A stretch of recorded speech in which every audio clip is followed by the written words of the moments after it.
افسوس ہی رہتا. اور یقینی طور پہ غلام قادر بیگ صاحب آپ کی محبت کا بہت بہت شکریہ.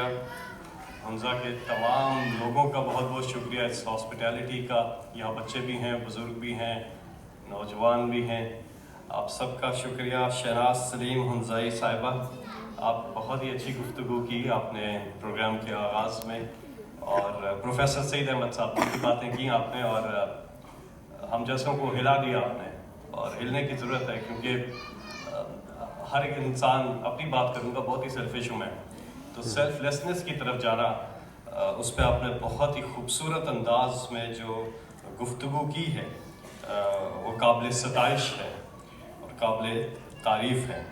اور ساتھ ہی میں نے شکریہ ادا کرنا ہے جو زبردست قسم کی یہاں پہ جتنی اب تک دیکھی ہیں پرفارمنسز, اور مزید بھی دیکھنی ہے. ڈاکٹر مبشرہ کے لیے بھرپور تالیاں, کہ کیا ہی خوبصورت آواز ہے ان کی. اور ہمارے جو ملک کا ایک ہمیشہ سے خاص طور پہ اگر ہم تھوڑا پیچھے چلے جائیں, جو آوازیں تھیں, نجیب بھائی جانتے ہیں میں نے ریڈیو پہ کیونکہ کافی کام کیا ہوا ہے تو مجھے کافی معلومات ہے اس حوالے سے. اور جو ایک ہمارے جو لیجنڈز ہیں جس طرح نیرہ نور صاحبہ ہیں, اور باقی تو ڈاکٹر مبشرہ جو ہیں کسی سے کم نہیں ہیں. ان کی آواز میں وہ انداز, وہ فلیور ہے جس کا انہوں نے یہاں پر جس خوبصورتی سے یہ اپنا ایک کلام جو ہے وہ پیش کیا. اس کے ساتھ عابد کریم اور تسلیم صاحبہ, ان کپل نے بھی بہت ہی کمال کا کلام پیش کیا. ان کے لیے بھی بہت بہت یہ جو لائن لکھی ہوئی ہے, جان فدا کر دوں گا میں خود امن عالم کے لیے, تاکہ قربانی ہو میری ابن آدم کے لیے. اور جو آج کا موضوع بھی ہے, ایک تو کتاب کے حوالے سے بھی, اور جو یہ انہوں نے آج کا یہ جو موضوع لکھا ہے, یہ بہت ہی خوبصورت ہے کہ انسان شاید اپنی پہچان کے لیے اپنے آپ کو ایکسپلور کرتے ہوئے زندگی گزار دیتا ہے. لیکن بہت سے لوگ ہیں جو اس نتیجے پر پہنچ جاتے ہیں اور اپنے آپ کو ایکسپلور کر لیتے ہیں, اور وہ کمال بات کی ہے کہ وہ کنیکٹ کر جاتے ہیں اللہ تعالیٰ کی ذات سے.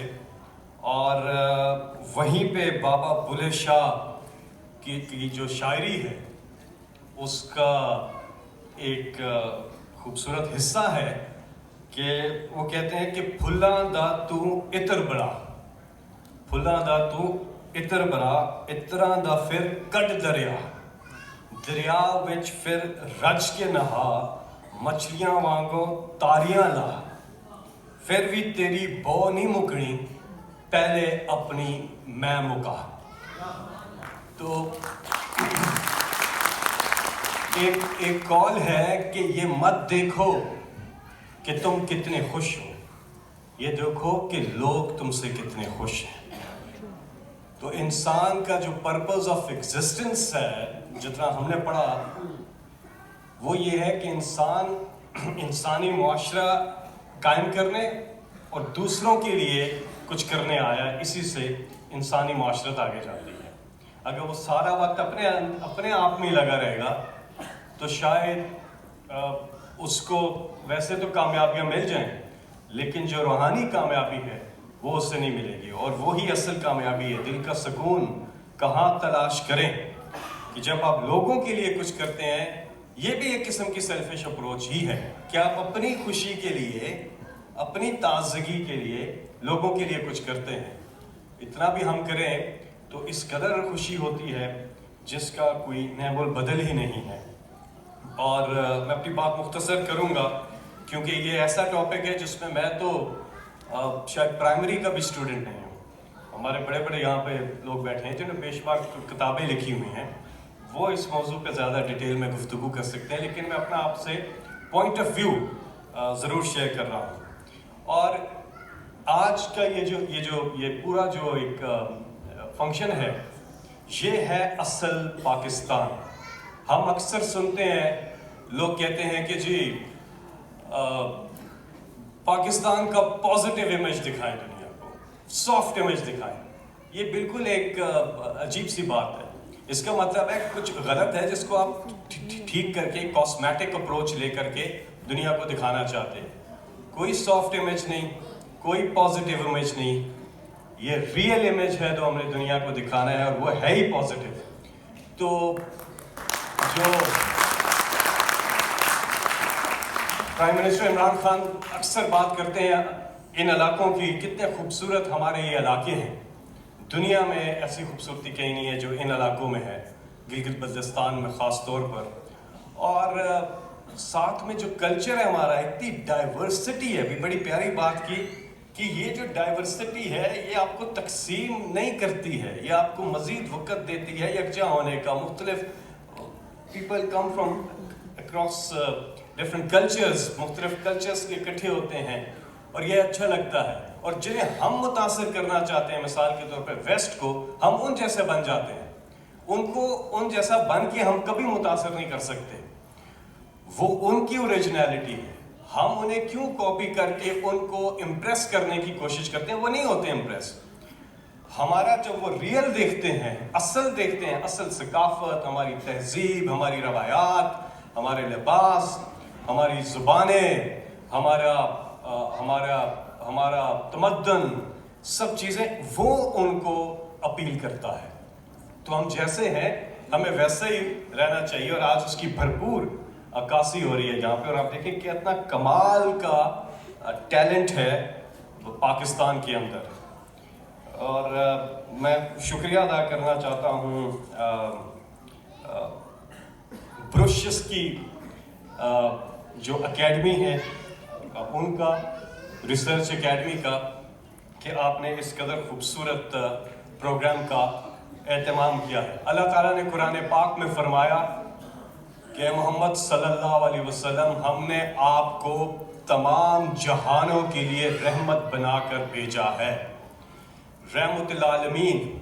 پرائم منسٹر عمران خان صاحب نے رحمت العالمین اتھارٹی کی بنیاد رکھی ہے کہ امہ کو، انسانوں کو، سب کو اکٹھا کیا جائے. کسی کا کوئی بھی عقیدہ ہے، کوئی بھی سوچ ہے، لیکن ان تقسیم کو ختم کیا جائے. کیونکہ نبی پاک صلی اللہ علیہ وسلم کی تعلیمات تو تمام انسانوں کے لیے ہیں. اور اللہ تعالیٰ رب العالمین ہے، صرف رب المسلمین نہیں. اسی طرح نبی پاک حضرت محمد مصطفیٰ صلی اللہ علیہ وسلم تمام جہانوں کے لیے، تمام انسانوں کے لیے رحمت بنا کر بھیجے گئے. تو وہ جو کانسیپٹ ہے، اس کو سمجھنا، اس کو جاننا بہت زیادہ ضروری ہے. اور جو انسانیت کی خدمت ہے، اب آپ دیکھیں کہ حکومت ہماری اب گلگت بلتستان میں بھی ہے، اور وہاں پر اب پوری جتنی آبادی ہے گلگت بلتستان کی، ان سب کو ہیلتھ کوریج دی جائے گی، یونیورسل ہیلتھ کوریج. ہر خاندان پاکستان کے کسی بھی ہاسپٹل سے علاج کروائے، سالانہ 10 لاکھ روپیہ ہر خاندان کو خرچہ گورنمنٹ دے گی. ہیلتھ انشورنس یہ پورے خیبر پختونخوا میں ہو چکا ہے، پنجاب میں ہو رہا ہے، اور تیزی سے ہو رہا ہے. ابھی 2 دن پہلے جیلم، چکوال، اٹک اور راولپنڈی یہ ڈویژن ہے، ان کا ہو گیا ہے.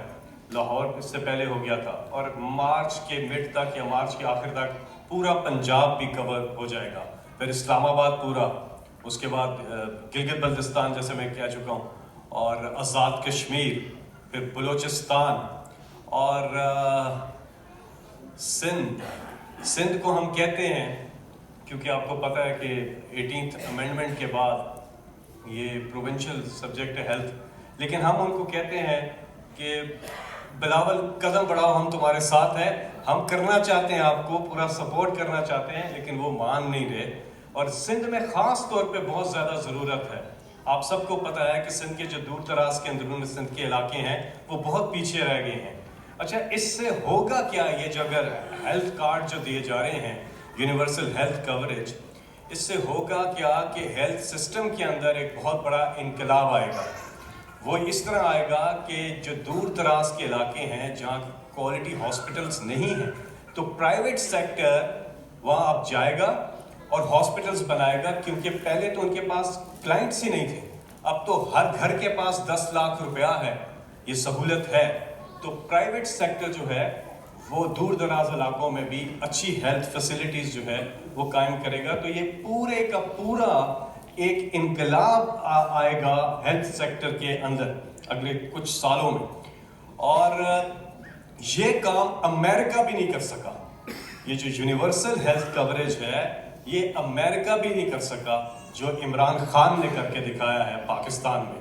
تو یہ بہت بڑی ایک پاکستان کی کامیابی